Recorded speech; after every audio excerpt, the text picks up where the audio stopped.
Y vamos a leer pues en la epístola a los Efesios, vamos a recoger otra vez el hilo que dejamos pendiente y en el capítulo 4 leemos los versículos del 1 al 16. Efesios 4, 1 al 16. Yo pues, preso en el Señor, os ruego que andéis como es digno de la vocación con que fuisteis llamados, con toda humildad y mansedumbre, soportándoos con paciencia los unos a los otros en amor, solícitos en guardar la unidad del Espíritu en el vínculo de la paz. Un cuerpo y un espíritu, como fuisteis también llamados en una misma esperanza de vuestra vocación. Un Señor, una fe, un bautismo, un Dios y Padre de todos, el cual es sobre todos y por todos y en todos. Pero a cada uno de nosotros fue dada la gracia conforme a la medida del don de Cristo, por lo cual dice: subiendo a lo alto llevó cautiva a la cautividad y dio dones a los hombres. Y eso de que subió, ¿qué es sino que también había descendido primero a las partes más bajas de la tierra? El que descendió es el mismo que también subió por encima de todos los cielos para llenarlo todo.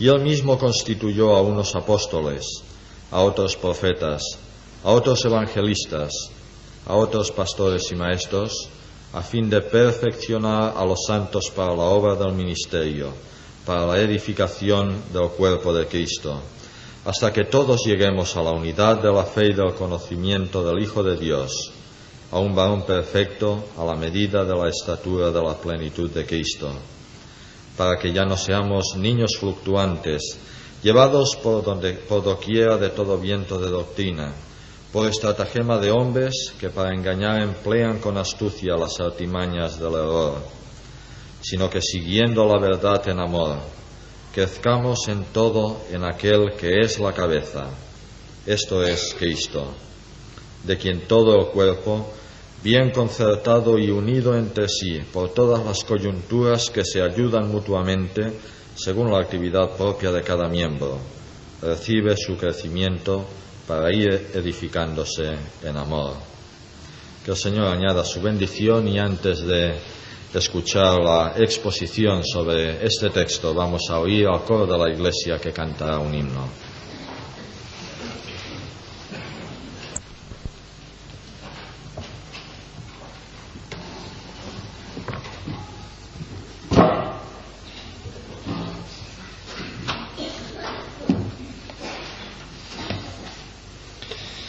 Efesios 4, 14.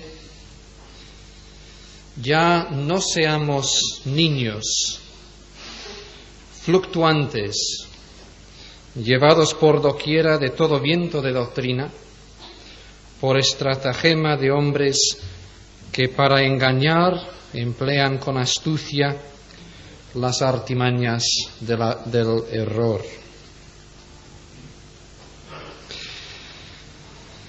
Los que habéis estado siguiendo nuestra serie de meditaciones sobre esta epístola, recordaréis que una de las grandes preocupaciones del apóstol, y por supuesto del Señor mismo,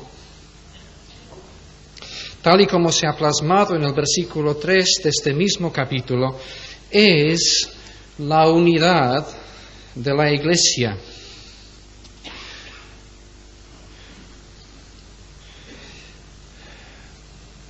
Allí en el versículo 3,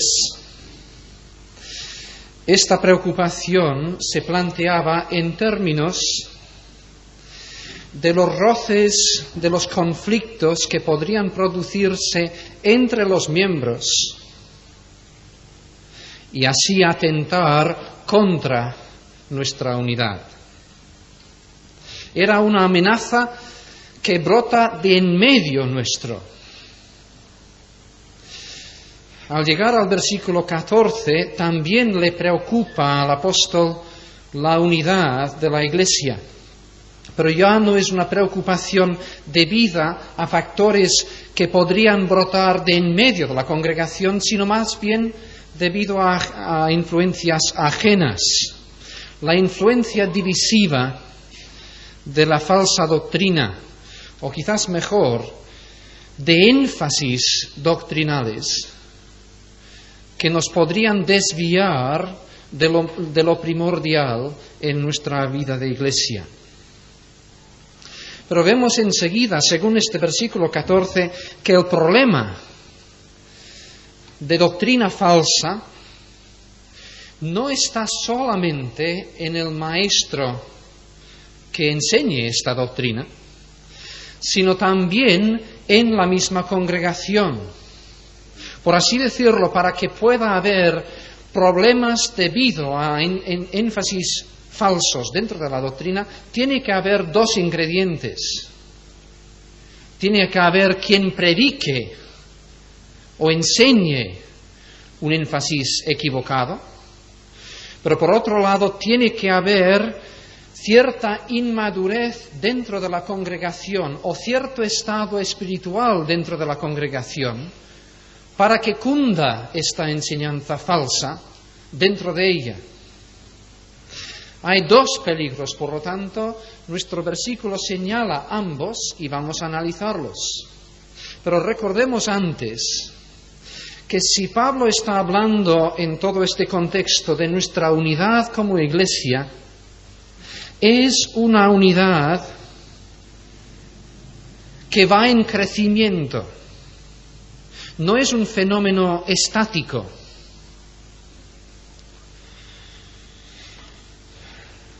Lo que acaba de enfatizar en los versículos anteriores al nuestro es la edificación en el versículo 12. El hecho de que estamos de viaje y tenemos que llegar en el versículo 13. El hecho de nuestro crecimiento en el versículo 15. Como pueblo de Dios no estamos parados. Tenemos que ir creciendo. Tenemos que mantener en equilibrio el crecimiento y la unidad. Aquí está la dificultad. Si nuestra situación fuera una unidad estática, una vez dada para siempre, si no tuviese que haber desarrollo, progreso, profundización, pues podríamos estar muy tranquilos porque ya tenemos esta unidad. Es porque vamos en un camino de crecimiento, de tener que avanzar, de no estancarnos, de desarrollarnos como congregación, que se presenta este problema del atentado contra nuestra unidad que puede venir en este mismo proceso de crecimiento, porque enseguida vendrán personas que nos van a ofrecer caminos de crecimiento, de extender nuestros horizontes espirituales. Van a venir personas que van a poner el dedo en la llaga de nuestra insuficiencia, de nuestras lagunas espirituales. Y luego nos van a ofrecer toda una serie de supuestos recursos espirituales para que podamos rectificar estas lagunas y seguir avanzando. Y aquí viene el peligro de los énfasis equivocados. Esto dicho, vamos a considerar entonces estas dos dimensiones de nuestro peligro. Primero, el peligro debido a lo que nosotros podríamos ser como congregación. Y luego el peligro que se podría encontrar en ciertos maestros. Ya no seamos niños. Este es nuestro peligro. En los versículos inmediatamente anteriores, Pablo nos ha descrito, en primer lugar, cuál es nuestra meta como pueblo de Dios. En nuestro último estudio lo veíamos según el versículo 3. Tenemos que llegar a la unidad de la fe, del conocimiento del Hijo de Dios, a un varón perfecto a la medida de la estatura de la plenitud de Cristo. Esta es nuestra meta.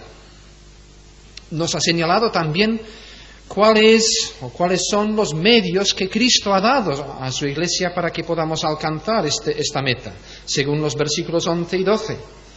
Él mismo constituyó a unos apóstoles, a otros profetas, a otros evangelistas, a otros pastores maestros, a fin de perfeccionar a los santos para la obra del ministerio. Tenemos definidas la meta y la manera o el medio que Dios nos ha dado para alcanzar esta meta. Pero como congregación hay dos maneras de responder, de comportarnos a la luz de estas enseñanzas. Podemos responder positivamente, lo cual Dios mediante será nuestro tema el domingo que viene, según los versículos 15 y 16, siguiendo la verdad en amor,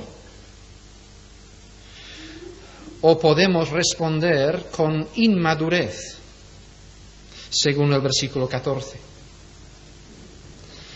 ¿Cuáles son, pues, las condiciones, las características de una congregación que llevarían a esta última situación, de no responder positivamente al llamamiento de Dios? Pues las condiciones son estas que Pablo acaba de expresarnos, pero en un sentido negativo. Si una congregación se caracteriza por una falta de colaboración de todos los miembros, allí estamos en peligro de tener una congregación infantil en el sentido bíblico. Si una congregación se caracteriza por unos líderes que no tienen como primera preocupación el equipar a los santos, según el versículo 12, mejor dicho, si estos líderes se dejan arrastrar por otras circunstancias, si su tiempo se llena de otras cosas quizás necesarias en la vida de la Iglesia, pero que realmente no les corresponde a los líderes, si este no es el empeño de los líderes, preparar a los santos conforme a la palabra en su ministerio, entonces allí también podríamos tener una congregación caracterizada por la niñez, la fluctuación, la inmadurez.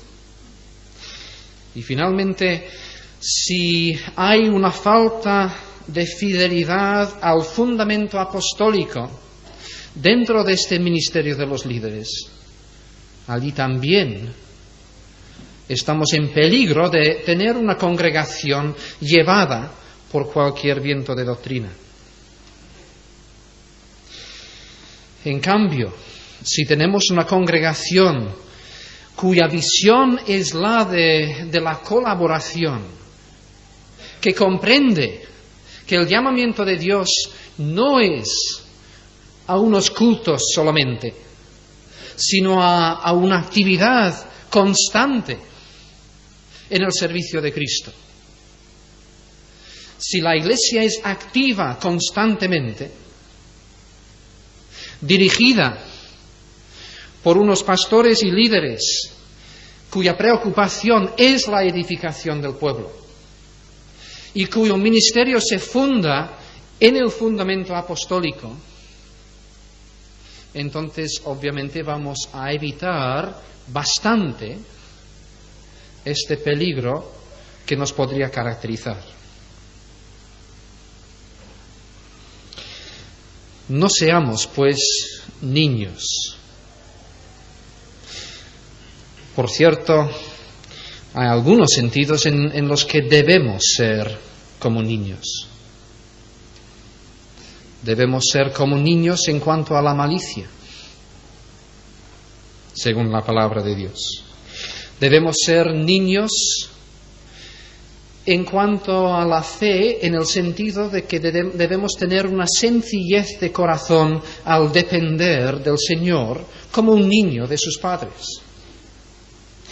Debemos ser niños en cuanto a nuestro apetito espiritual. tal y como Pedro lo expresa. Desead como niños recién nacidos, aunque la exhortación va primordialmente a los recién nacidos. Desead la leche espiritual no adulterada, para que por ella crezcáis para salvación.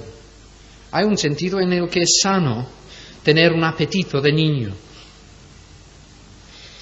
Y por supuesto, según este texto, todos nosotros, en las primeras etapas de nuestra vida cristiana, después de la conversión, en cierto sentido, somos como niños y no podemos evitarlo. Antes de poder matizar ciertos puntos doctrinales, antes de poder llegar a una comprensión de ciertos aspectos difíciles de la vida cristiana, necesitamos un fundamento de enseñanza básica. Pero uno de los grandes énfasis del Nuevo Testamento es que es una tragedia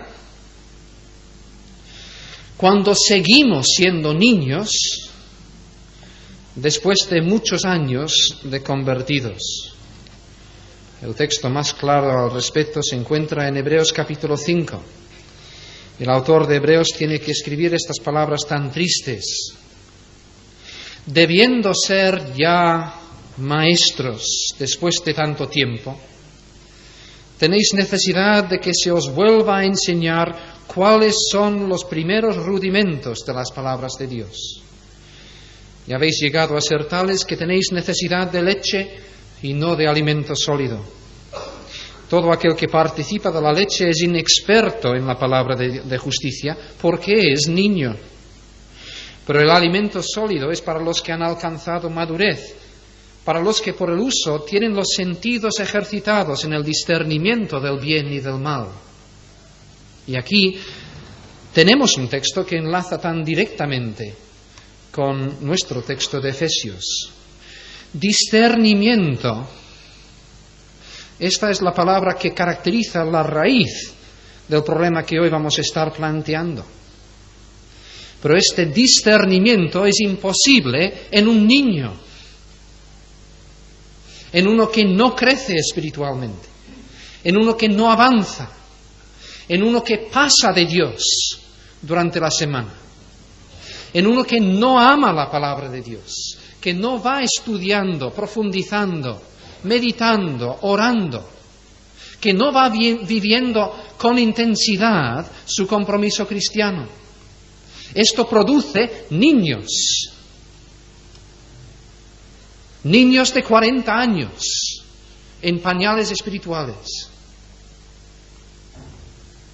Y como consecuencia tenemos la situación que Pablo nos describe en este versículo 14 de Efesios 4. 3 características son las que Pablo señala en una congregación inmadura de niños. En primer lugar, su incapacidad. Una idea inherente en la palabra niño. Un niño no sabe defenderse. Es indefenso ante la vida. Viene el peligro y ni lo reconoce siquiera. Juega con el fuego sin darse cuenta del peligro.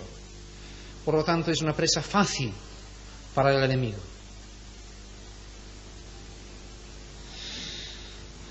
Una segunda característica, la inestabilidad. Aquí tengo que dar la razón a la versión del 77 en comparación con la versión del 60 que hemos leído hasta aquí. Porque la traducción en la versión del 60 es muy floja en comparación con el texto griego. Dice, ya no seamos niños fluctuantes, llevados por doquiera de todo viento de doctrina. Pero estas dos palabras, fluctuantes y llevados, de hecho son palabras de mucho más garra en el texto original. La versión de 77 dice, zarandeados por las olas, como una especie de de esfuerzo por traducir la riqueza de la palabra griega, fluctuantes, zarandeadas por olas. Y en vez de llevados, sencillamente, llevados a la deriva. El primero de estas dos palabras es la que encontramos en otra forma en Lucas capítulo 8, versículo 24, cuando Cristo calma la tempestad.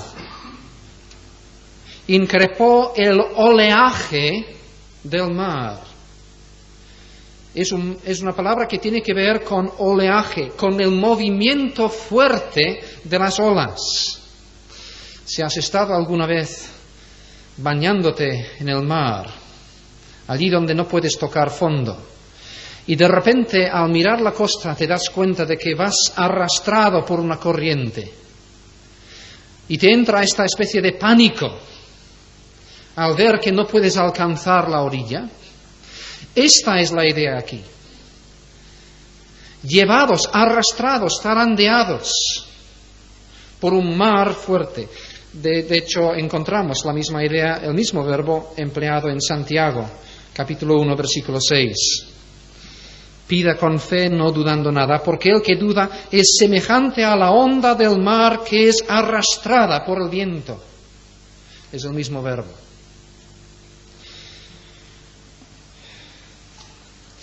Si la primera de estas dos palabras nos habla del efecto del mar, la segunda nos habla del efecto del viento. La fuerza del viento que todo lo trastorna. Un viento recio, fuerte. Zarandeados, mareados. La idea, pues, que Pablo nos describe aquí es la de una barquita llena de niños, en alta mar, en medio de una gran tempestad. Las olas amenazan con hundir la barca, el viento con llevar la barca a donde sea, y dentro solo hay niños sin una capacidad de poder controlar lo que está ocurriendo. Esta es la idea que Pablo nos presenta como una posibilidad en cuanto a una congregación. Y nuestro deber en esta mañana es preguntarnos, ¿somos nosotros así? Las ideologías, las religiones, las filosofías, las ideas sectarias y aun los énfasis especiales dentro del campo evangélico son como estas olas y estos vientos que nos amenazan.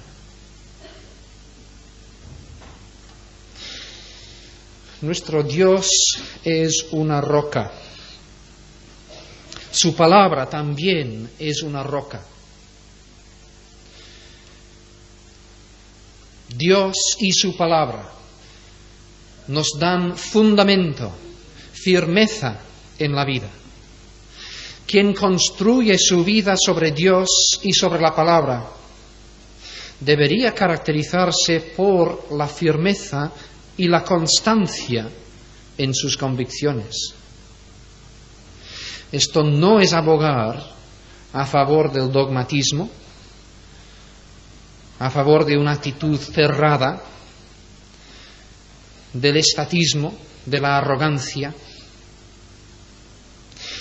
Ya hemos dicho que Pablo está planteando esta idea en medio de un contexto de crecimiento, de movimiento, de evolución, de profundización.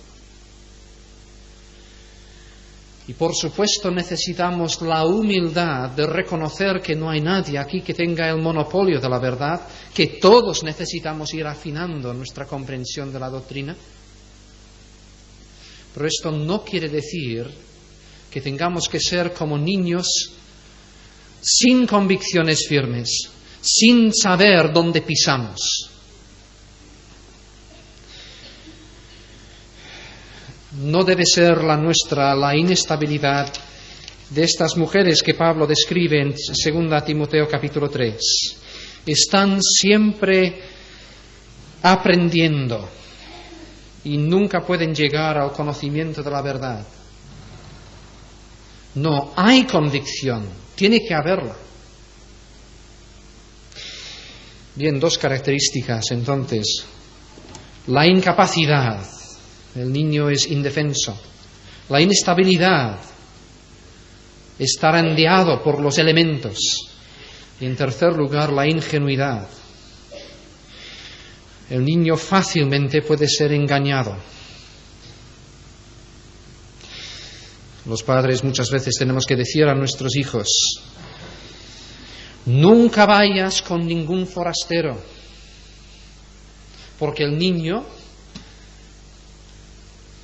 es muy confiado, es ingenuo, y allí está precisamente su peligro. Y lo mismo ocurre en un sentido espiritual. Hay un sinfín de forasteros que vayan a querer llevarnos consigo. Y los papás espirituales tenemos que avisar a los hijos y decir: no vayáis con forasteros, que os pueden hacer daño. Estamos rodeados de lobos disfrazados de corderos, de personas que saben utilizar palabras lisonjeras, de personas con apariencia de espiritualidad. Y Pablo nos está avisando de este gran paralelismo que vemos en todo este texto. Por un lado, apóstoles, profetas, evangelistas, pastores y maestros. Unas personas que ejercen su ministerio sobre una base apostólica. Por otro lado, maestros que traen sus propias ideas, sus propios énfasis, que no corresponden a los énfasis del fundamento bíblico. Y por un lado vamos a conocer edificación, crecimiento hacia la madurez de Cristo. Y por otro lado vamos a conocer inestabilidad, fluctuación, mucha apariencia de espiritualidad quizás, pero finalmente derrota. Aquí pues tenemos el peligro tal y como se presenta dentro de una congregación. Somos ingenuos, incapaces, incapacitados por nuestra infidelidad en lo que es nuestro deber espiritual.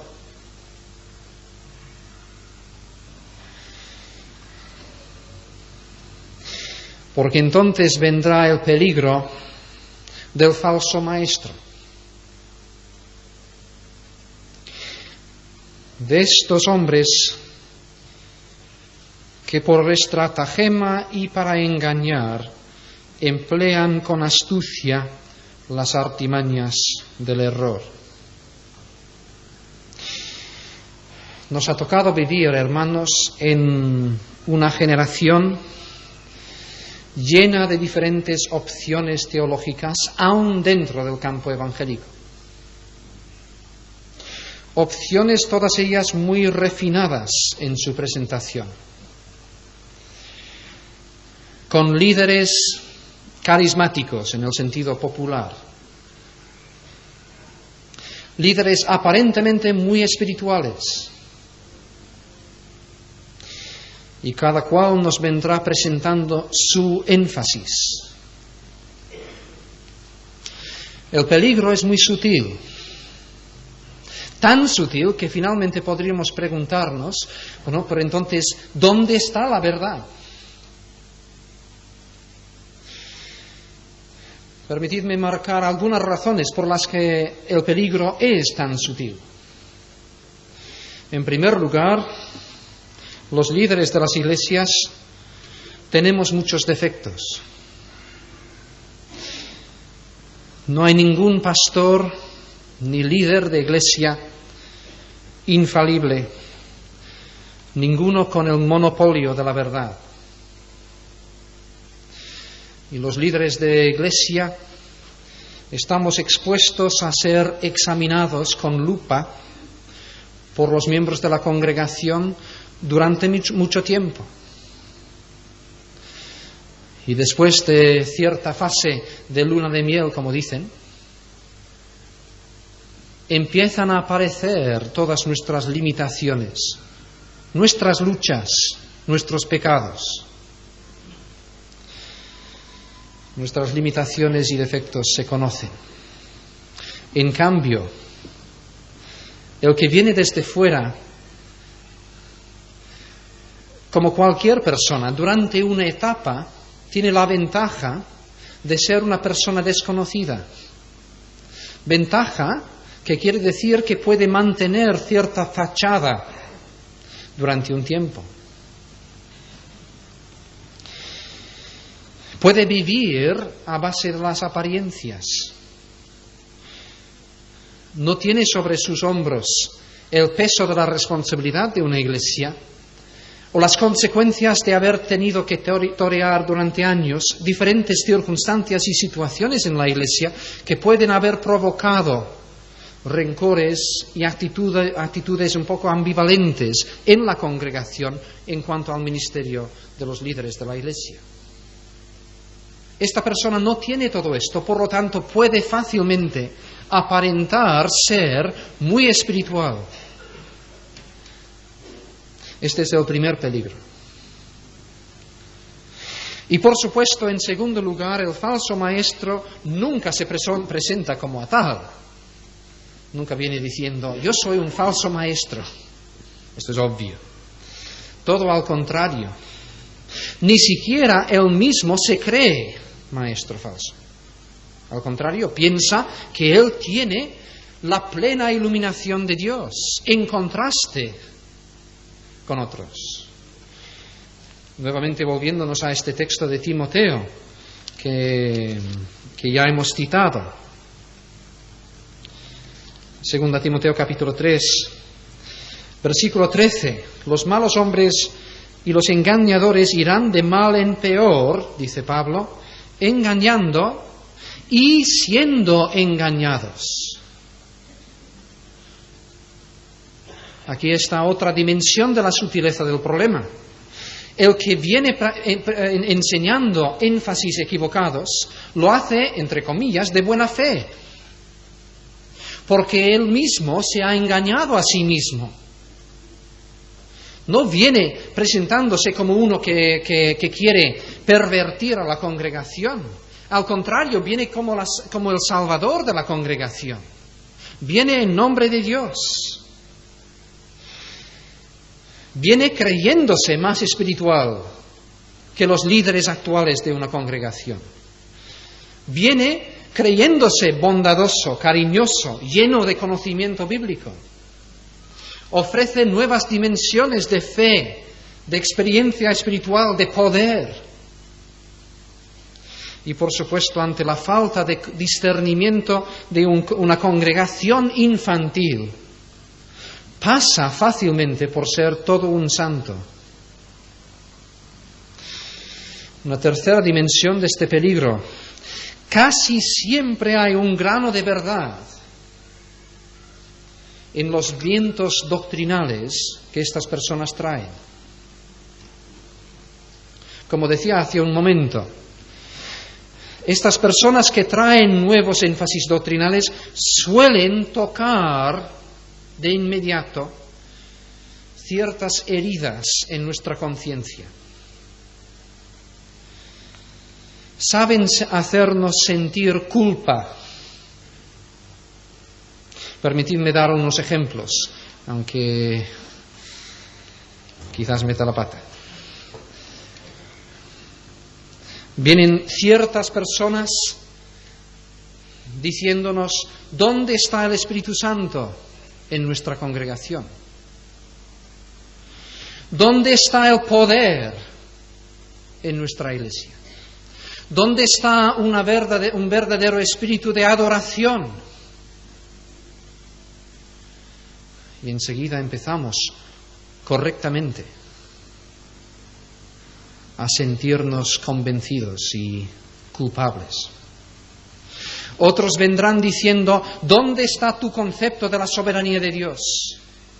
¿Qué lugar dais vosotros a la enseñanza bíblica sobre la predestinación? Y decimos, pues algo de verdad tienen. Otros vendrán diciendo, ¿dónde está el anhelo de la segunda venida de Cristo? Vivís fríamente sin anhelar su venida. Pues ciertamente. Otros señalarán nuestra falta de evangelización, o nuestra falta de acción social, o nuestra falta de unidad con otras congregaciones y religiones. Y bajamos la cabeza avergonzados. Y así estamos desarmados. Y por sentirnos convencidos, culpables, no nos damos cuenta de que estas personas, al machacar solo estos énfasis, han perdido de vista cosas más fundamentales aún. No tienen ellos la visión que Pablo ha intentado presentarnos a lo largo de los 3 primeros capítulos de esta misma epístola. No tienen esta visión de conjunto de lo que es la obra de Dios, ni saben situar bien el lugar de la Iglesia dentro de estos propósitos divinos. Sí saben muy bien tocar ciertas teclas que nos ponen incómodos porque verdaderamente tendríamos que rectificar en algo ciertos puntos. Pero fácilmente, debido a esta táctica, deliberada o no, de tocar nuestras heridas espirituales, aumentan el peligro en cuanto a nosotros. Pero luego el peligro es severo en cuarto lugar por lo que Pablo dice aquí, porque estas personas emplean trampas.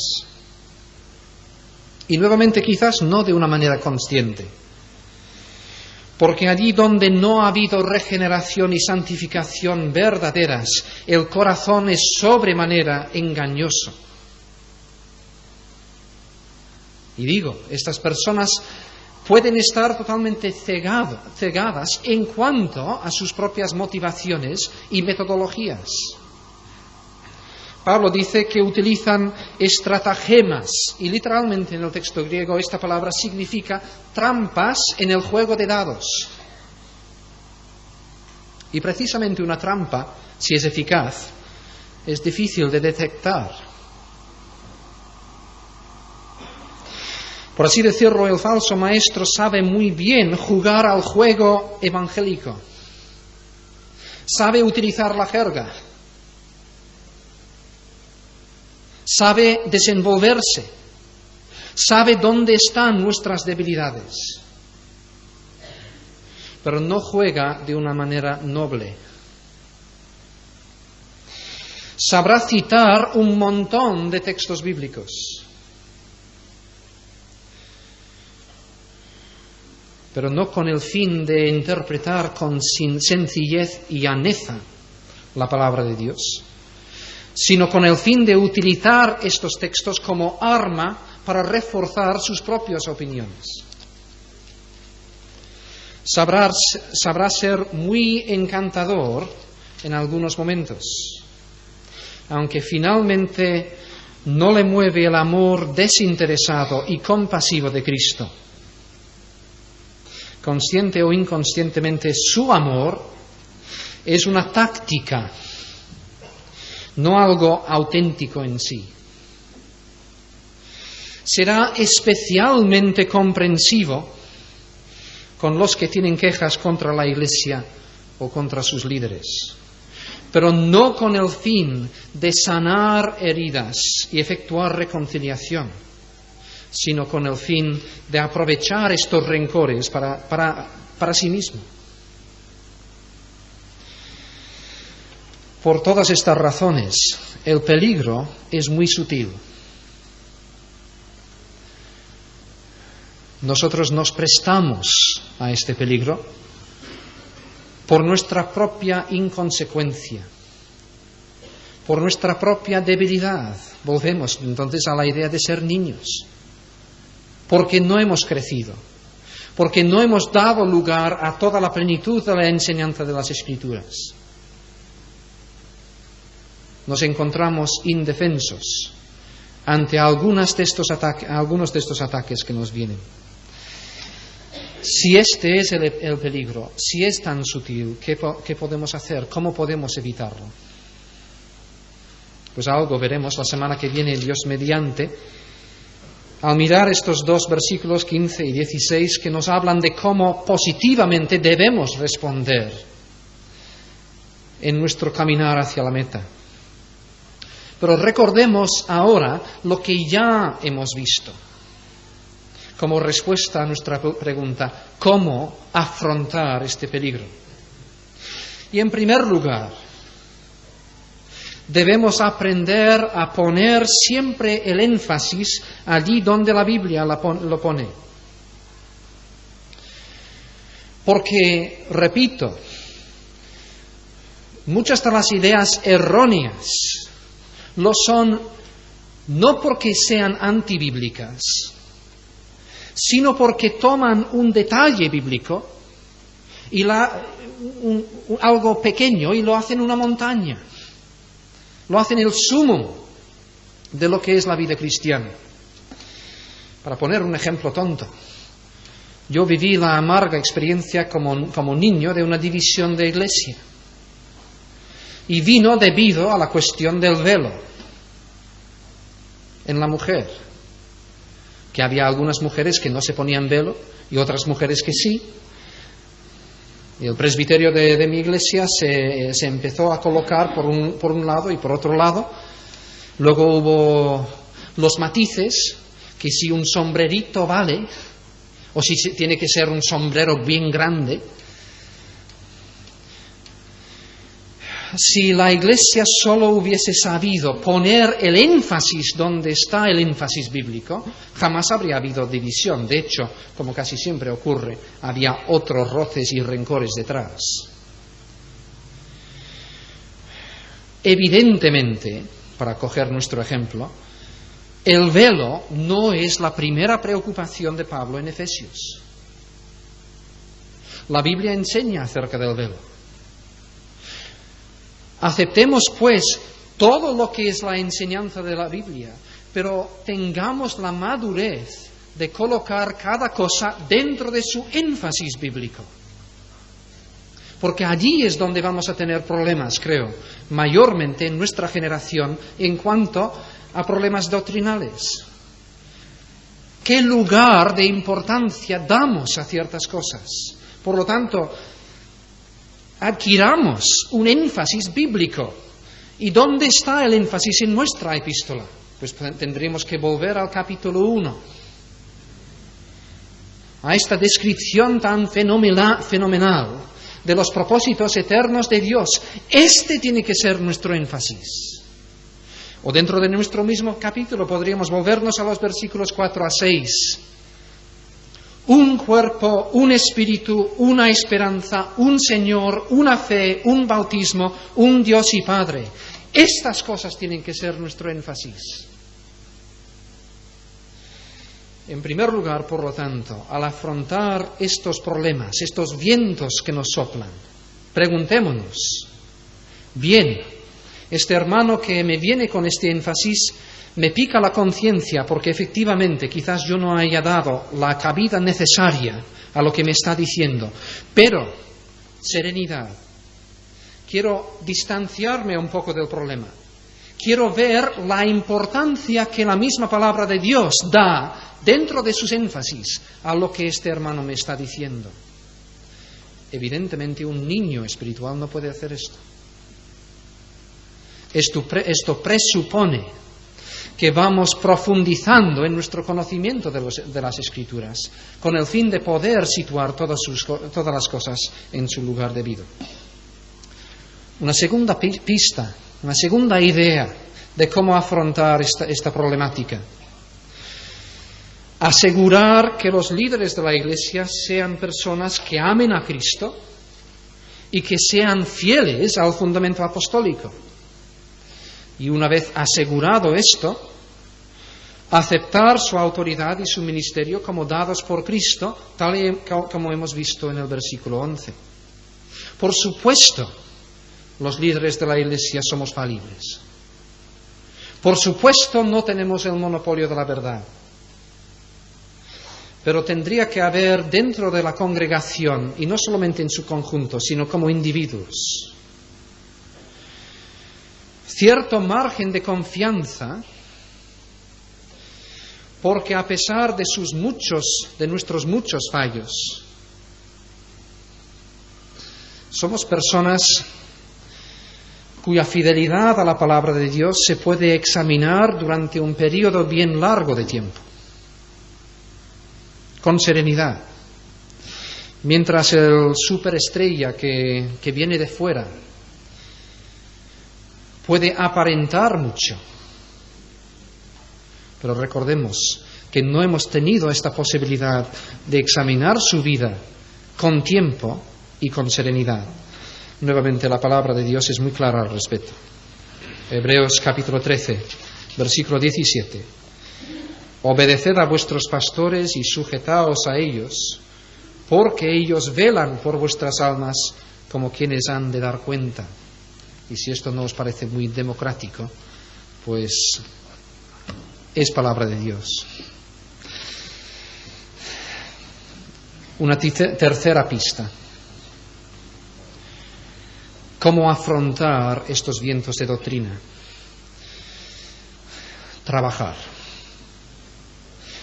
Trabajar en la obra del ministerio.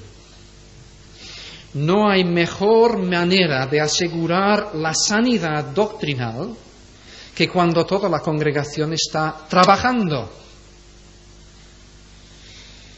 Cuando estamos todos involucrados en la evangelización, en la edificación de los demás, las cosas empiezan a caer por su peso. Y empezamos a descubrir lo que es secundario y lo que es primordial. Ahora, esto no es una regla absoluta, pero es una recomendación que yo ratifico a base de lo que dice en el versículo 12. El perfeccionamiento a los santos para la obra del ministerio. Es cuando los santos están obrando todos ellos en el ministerio que puede haber este avance descrito en el versículo 13, hacia la madurez.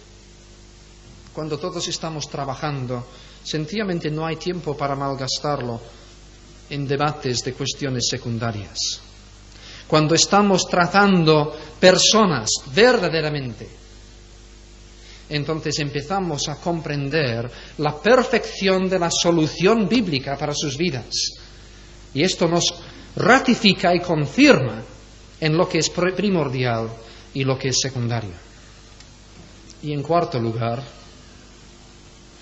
sencillamente reconocer el peligro. Es cuando estamos en aviso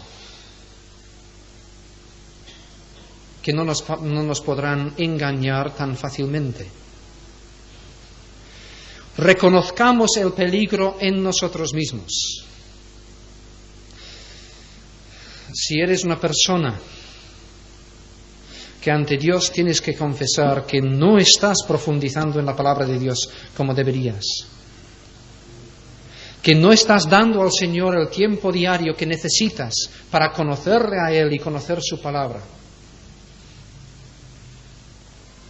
entonces reconoce que eres una persona en peligro por tu ingenuidad, por tu incapacidad.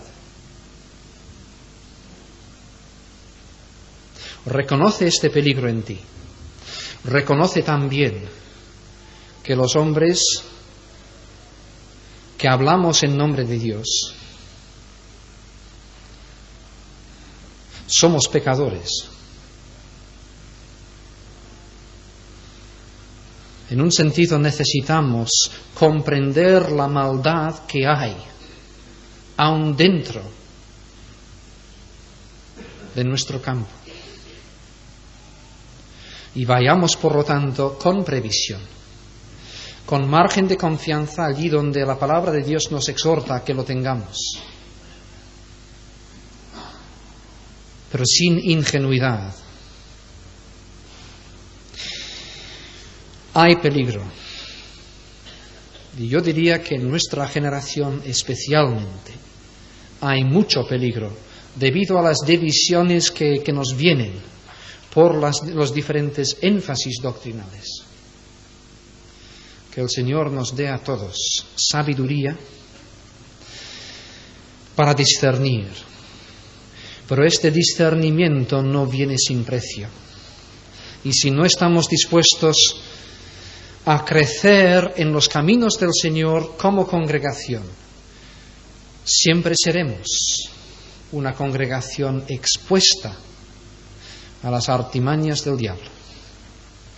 Que el Señor, pues, nos dé valentía y visión. Amén.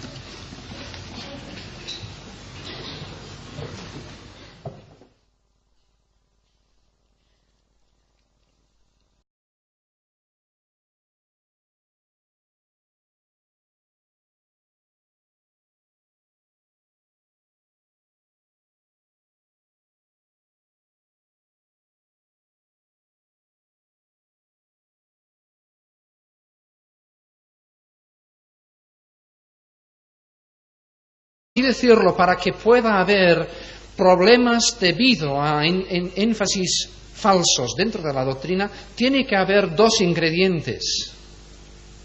Tiene que haber quien predique o enseñe un énfasis equivocado, pero por otro lado tiene que haber cierta inmadurez dentro de la congregación o cierto estado espiritual dentro de la congregación para que cunda esta enseñanza falsa dentro de ella.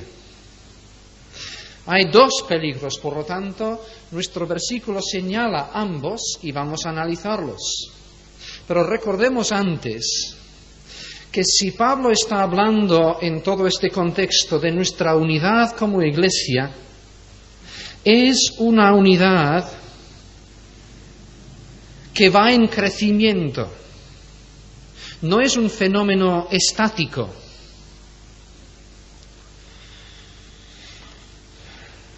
Lo que acaba de enfatizar en los versículos anteriores al nuestro es la edificación en el versículo 12. El hecho de que estamos de viaje y tenemos que llegar en el versículo 13. El hecho de nuestro crecimiento en el versículo 15. Como pueblo de Dios no estamos parados. Tenemos que ir creciendo. Tenemos que mantener en equilibrio el crecimiento y la unidad. Aquí está la dificultad. Si nuestra situación fuera una unidad estática, una vez dada para siempre, si no tuviese que haber desarrollo, progreso, profundización, pues podríamos estar muy tranquilos porque ya tenemos esta unidad.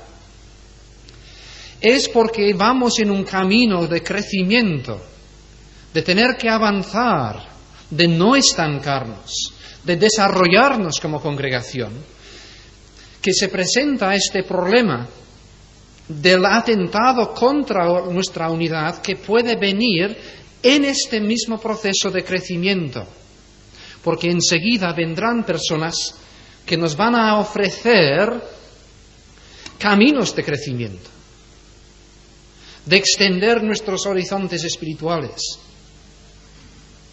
Van a venir personas que van a poner el dedo en la llaga de nuestra insuficiencia, de nuestras lagunas espirituales.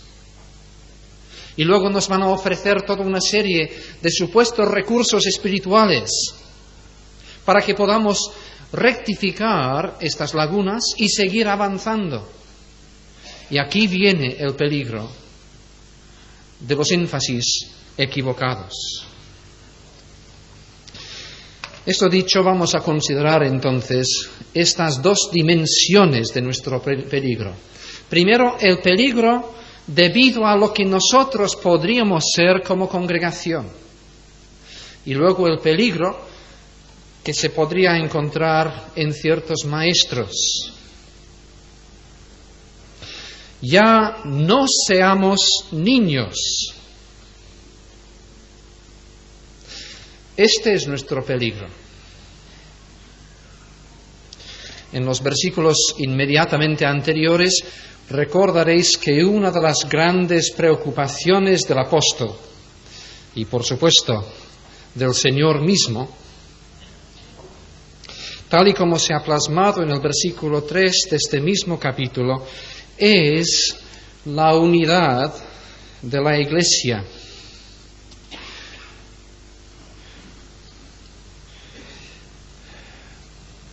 Allí, en el versículo 3, esta preocupación se planteaba en términos de los roces, de los conflictos que podrían producirse entre los miembros y así atentar contra nuestra unidad.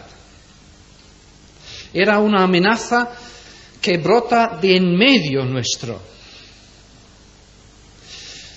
Al llegar al versículo 14, también le preocupa al apóstol la unidad de la Iglesia.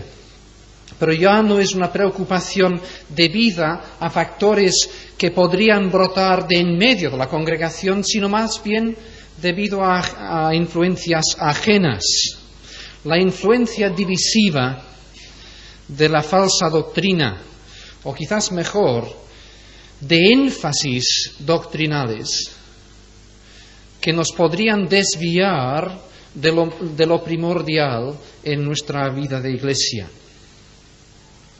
Pero vemos enseguida, según este versículo 14, que el problema de doctrina falsa no está solamente en el maestro que enseñe esta doctrina, sino también en la misma congregación. Por así del cuerpo de Cristo, hasta que todos lleguemos a la unidad de la fe y del conocimiento del Hijo de Dios, a un varón perfecto, a la medida de la estatura de la plenitud de Cristo, para que ya no seamos niños fluctuantes, llevados por doquiera de todo viento de doctrina, por estratagema de hombres que para engañar emplean con astucia las artimañas del error, sino que siguiendo la verdad en amor, crezcamos en todo en aquel que es la cabeza, esto es Cristo, de quien todo el cuerpo, bien concertado y unido entre sí por todas las coyunturas que se ayudan mutuamente según la actividad propia de cada miembro, recibe su crecimiento para ir edificándose en amor. Que el Señor añada su bendición, y antes de escuchar la exposición sobre este texto vamos a oír al coro de la Iglesia que cantará un himno.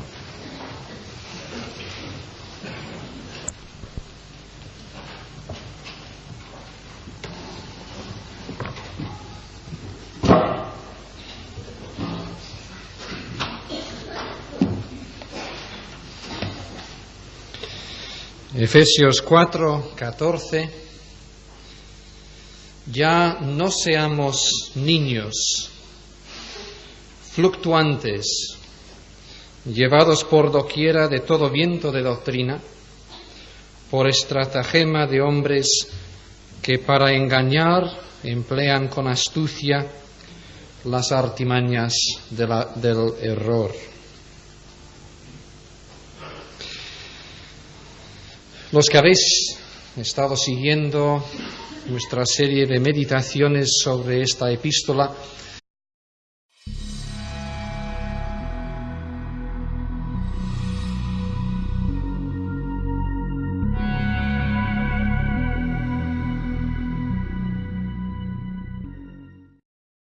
y vamos a leer pues en la epístola a los Efesios. Vamos a recoger otra vez el hilo que dejamos pendiente, y en el capítulo 4 leemos los versículos del 1 al 16. Efesios 4, 1 al 16. Yo pues, preso en el Señor, os ruego que andéis como es digno de la vocación con que fuisteis llamados, con toda humildad y mansedumbre, soportándoos con paciencia los unos a los otros en amor, solícitos en guardar la unidad del Espíritu en el vínculo de la paz. un cuerpo y un espíritu, como fuisteis también llamados en una misma esperanza de vuestra vocación. Un Señor, una fe, un bautismo, un Dios y Padre de todos, el cual es sobre todos y por todos y en todos. Pero a cada uno de nosotros fue dada la gracia conforme a la medida del don de Cristo, por lo cual dice: subiendo a lo alto llevó cautiva a la cautividad y dio dones a los hombres. Y eso de que subió, ¿qué es sino que también había descendido primero a las partes más bajas de la tierra? El que descendió es el mismo que también subió por encima de todos los cielos para llenarlo todo. Y él mismo constituyó a unos apóstoles, a otros profetas, a otros evangelistas, a otros pastores y maestros, a fin de perfeccionar a los santos para la obra del ministerio, para la edificación